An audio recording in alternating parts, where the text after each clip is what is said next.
guest today is Rinus VeeKay, a Dutch driver, if you will. I'm always confused about what that means. Is Dutch Holland? Is it Denmark? Is it Norway? Tom and I have this discussion all the time. Explain what that means. Dutch is very close to Deutsch, which is German, right? So I get that confusion a lot. So Holland basically is, we have 12 provinces. Two of the provinces are North Holland, South Holland. I'm from North Holland, so basically those two provinces are Holland, and the rest is the Netherlands. Okay. So Who's the most famous person from North Holland besides yourself? I don't know. Oh, see, then I don't you know. are the most famous. I'm not sure if they I are like that. internationally famous. Okay, fair enough. There's a lot of Dutch national celebrities, but internationally, I'm not sure. I'm very close with Ari, but he's from the south, from Brabant, which is we call it below the rivers. Yeah, Ari It's doesn't a rivalry count. from below and up the rivers. Has he given you any advice, any driving advice? Ari obviously has a great career here at the Speedway. He really has. He mastered his plays a long time ago. So he has really, when I came into IndyCar, and now he kind of lets me do my thing. There's a few little tips and tricks that he gives me, but it's a totally different car than he drove back in his days. So he doesn't want to, take me off my path too much. Has he ever asked to drive your car? He has not asked. No, I think, I think he's done driving now, but he's driven a lot of cars. Yeah, he has. He was he was my first race driver crush, I think, back in the day. Ari. He had a good. He had a good run. He had a good hair. Exactly. He had very nice hair. Your first time walking into this facility at the Indianapolis Motor Speedway, were you driving? Were you a fan? What was that like for you? So I was a fan. I was 15 years old in 2016. The 100's running, so it was packed. It was incredible. Just seeing everything, seeing how everything went, and you're so close to the action, right? It's just I had a bronze badge, so I could go through the paddock and everything, and I almost get run over by a few cars, which you don't get it anywhere else. Welcome to Indy. Yeah, definitely.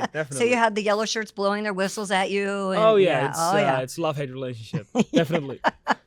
Of all of your races, I asked Pato this too. Have you ever gotten into a car and there was like a secret setup or something that you ended up racing and you finished the race, but it wasn't exactly right? Like it was kind of like, surprise, we put your steering wheel on upside down, or No, not really. We've never, I've had ones that it started raining and we put the wrong setup on, and in junior categories, but that's something you have to handle very fast and stuff happens. But really, we've always had our stuff together. Well, that's good. I have flipped a car once in Portugal, being towed out of a gravel trap, and they flipped me. And then they struggled, I think they spent 30 minutes to get the steering wheel on. It was upside down, and they kept going. Gosh. Yeah, I got all the inboard footage. It's like a slapstick movie. So you'd already. Well, it was raining, so Yeah. I basically locked up, went straight into the gravel trap. Sure. They towed me back, but I'm not sure how they flipped you upside down. I think the rope was under the car, Ah. and they pull me back, and the car just flips. Yeah, that Wow. was an interesting story. Can you describe for me your most memorable moment so far in your racing career?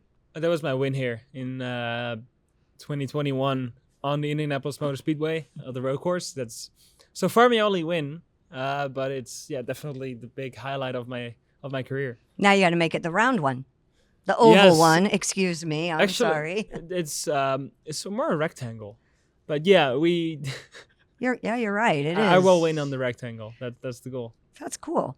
So you got the Grand Prix coming up. Are you excited about maybe number two race? Oh, yeah. Win Yeah. number two. Definitely. We got Barber coming up too, which Mhm. I just grabbed next. Just missed the win there. So last year, so we're going for the win there. But it's definitely we get a few really good races for us coming. What do you prefer, the road course over the ovals? I'm going to use that as a term. They're both very nice in a very different way. as someone who's been in go-karts and driven, left and right Right. most of his life, the road courses come a bit more natural to me. But yesterday I got back into the groove here, and it took me 2 laps, and I was right on it. So I love them both, but definitely the aim is winning the 500. Of course. Absolutely. When you're not at the speedway and you're not racing, what do you like to do? I just love working out, cycling. I'm doing a bit less cycling now because I broke my collarbone in 2021 in the season, so I'm taking it a bit easier. But I like road cycling, faster. Now actually, if I go out, I'm just doing some mountain biking and no jumps. I'm not good at jumps. Okay. I'm never gonna try it anyway. But more like the corners and everything. That's as a driver, it's still cool to kind of shred around with a mountain bike. Yeah, no joke. Pranks. Have they pulled any pranks on you? No, in Ed Carpenter racing? I've been very innocent, and they've been very good to me. With May coming up, I know Connor is a big pranker. Yep. So we don't know. I'm going off from the worst. Connor always goes pretty far on his, so we'll see. Maybe I'm gonna make a few pranks on them. I don't know. There you go. We'll see. What's your favorite place ever you've been in the world? Did that come out right? Yeah. Colorado. Colorado. Yeah, I like Colorado a lot. The mountains, just being in there and still having like a decent town in there where you can, get back to a little bit of luxury of restaurants and things. But I love high mountains, Colorado. A bit of. Are you a skier? I have skied, but I think the last time was 10 years ago. It doesn't look pretty, but I'm not gonna try it now because I'm pretty good at breaking bones. Turns out. Well, I was gonna say maybe they won't. They probably don't let you. Are there things they won't let you do, so to speak? No. The team lets me do a lot of stuff, but doesn't mean they want me to do a lot of stuff. No, you're not going to fly your own planes or skydive or anything like that, right? No. Well, Ed flies his own plane, so who knows? But I'm not going to jump out of them. Yeah. Have you ever wanted to do that? Well, my girlfriend did it once, and she asked me to do it, and I found my way out of it. So. That's good. I still hear it to this day. But. Well, what is something you want to learn that you haven't had a chance to do yet? Really, something that I would be interested in doing is like cross-country skiing, getting into that. Sure. I live in Florida, so it's going to be a hard task to do it there. But go to Colorado. Exactly. So I want to try that. I think it's a cool sport. It's something, has everything I like, basically, except cold. But, I was going to say, you live in Florida. Yes. So you obviously are a fan of the warm weather? As a Dutch person, where it's raining weather like today here every day of the year, it's... I enjoy warm weather, definitely, but as long as it's dry, I'm fine. Do you Doesn't fish? matter how cold. I like deep sea fishing, yeah. Oh, cool. What's the biggest fish you've ever caught? I've caught, I think, amberjack that's about, what was it, like 3.5, 4 feet long? Oh, wow. Yeah. That's pretty big. Yeah. That's awesome. Yeah, definitely. Do you collect cars at all? Are you a car collector? I bought one car in my life.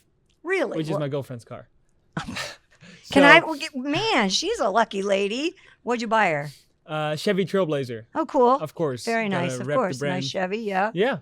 No, it's a good car, and of course I get the Chevy Tahoe as a company car from Chevy. So, what was the first car you ever owned? First car I ever owned. Like when you were 16 or whatever. Oh, you got to be 18 in the Netherlands. Do you really? Yeah. Wow. So, when you're 16, you're allowed to drive a moped. That's what I did. But when I was 18, I got a Ford Fiesta. Oh, okay. Ford Fiesta. So my dad, he was in Ford business basically all his life, his family business. So got a Ford Fiesta, which was a great car. It had like a little turbo, speedy exhaust. It was quick. Yeah. That's like so cute. It was like a closed go-kart almost. Yeah. Yeah. You're pretty tall to be on a moped, though. All Dutch people are tall.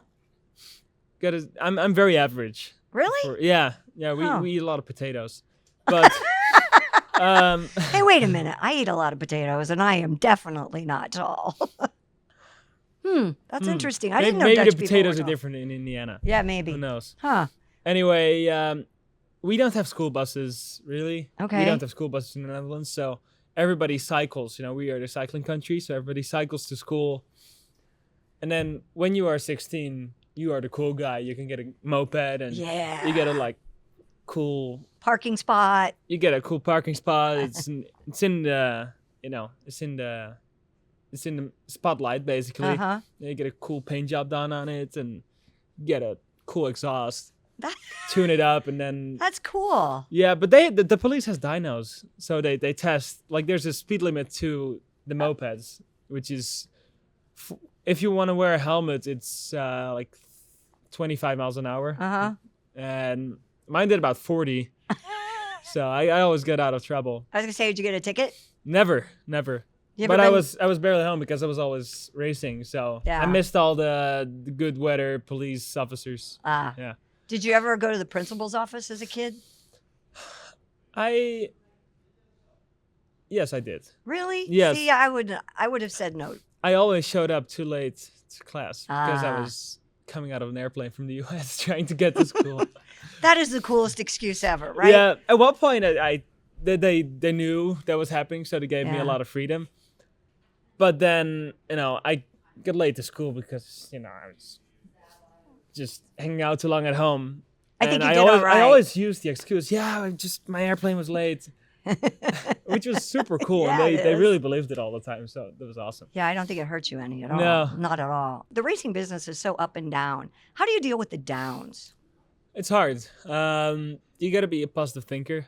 It's there's been quite a few downs the last period for me. But you gotta look forward. Stuff that happens in the past. The only thing you can do is learn from them and get better, and make sure in the future that's not gonna happen anymore. So I'm always a positive thinker, and I always think forward. I try to learn the lessons that I learn, and then just go forward because you cannot change anything about the past.